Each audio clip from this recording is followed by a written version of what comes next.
Hey, my name is Ugnius, I'm a pianist educator, and here are 3 practice techniques that professional musicians do. Okay, so the very first thing is scales, and obviously as a beginner to intermediate pianist, the very first thing you do is you start working on scales, right? And why do you do that? Well, mostly likely you want to improve your finger strength, ability, flexibility, stamina, speed, and all the other goodness that scales can help you achieve. Now, often what happens is that those scales feel clanky and sound uneven. So the easiest fix to that in most cases is very, very simple. Get your thumb underneath the palm as soon as it's free. Now, how many times have I seen students come to me and complain that scales don't sound good, feel clanky, uneven? Well, that is mostly because the thumb is being lazy and the thumb is not being active enough.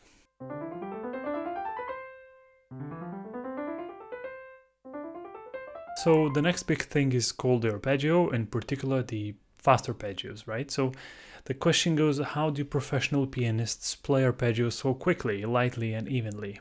Well, I'll tell you one little secret. We almost never play arpeggios entirely legato.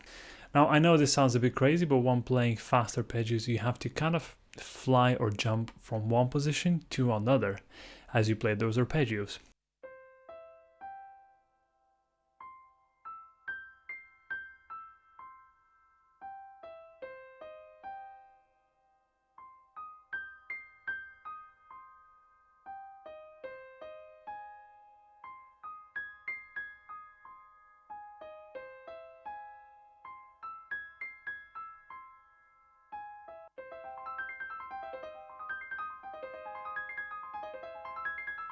I know it sounds a little bit ridiculous, especially if the piece is instructing you to play legato or your teacher tells you to play legato. But I'll tell you another little secret about legato playing.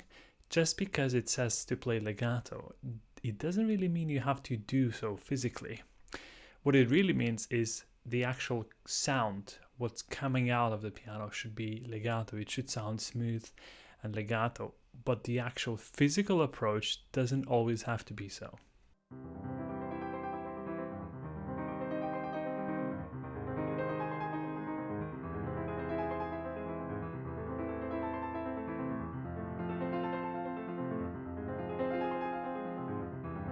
Now, this sort of trick only works on fast arpeggio passages or if you use a bit of sustaining pedal. Otherwise, if your tempo is too slow, you will of course end up having holes in between the notes. Okay, so the next thing is jumps, and how do we play them clean? Yes, that's a very common question. How do we manage to play those jumps clean? For the record, not always do we play them clean. But if you practice well, you will increase the probability of playing cleaner. So what's the rule of jumps? Well, move quicker from position to position.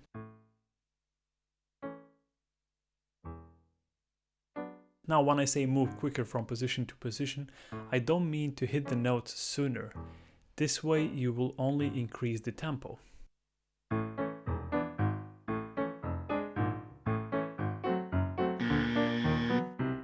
What I really mean is move from position to position quicker, but only play the next note when you're 100% sure that you'll hit the required notes. Now, the idea is that when you are just starting to practice like that, you must move really quickly, but you can wait for a long time before hitting the second chord.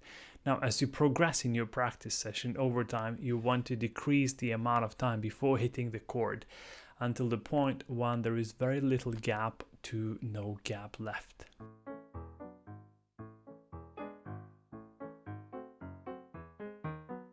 So there you go, guys. Those were the 3 little tips or 3 little secrets that professional musicians do during their practice session. Now, so if you master those little nuances, I promise you will not have any problems with your scales, arpeggios or jumps. Just don't forget, start slow and build up your tempo first. Slow and steady wins the race. Anyway, let me know what you think about those scales, arpeggios and jumps down in the comment section below. Are they tricky? Are they easy? How do you go about practicing them so they sound nice, even and smooth? As for now, this will be it. If you like this video, hit the thumbs up and subscribe if you haven't done so. Let's break that YouTube algorithm so many more people see my videos, right?